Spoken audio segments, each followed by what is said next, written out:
Sa kabilang banda, Cuadrolas Casimero. Hindi daw obra dito kay David Picasso mga idol.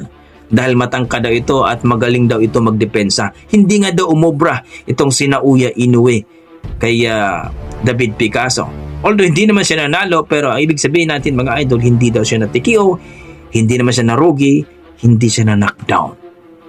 Dahil magaling daw siya magdepensa at talagang kung titingnan daw ay mas may marami pang tama itong si Naoya Inoue.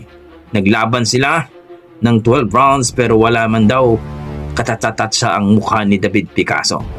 Pero ilan sa mga nagsabi mga idol na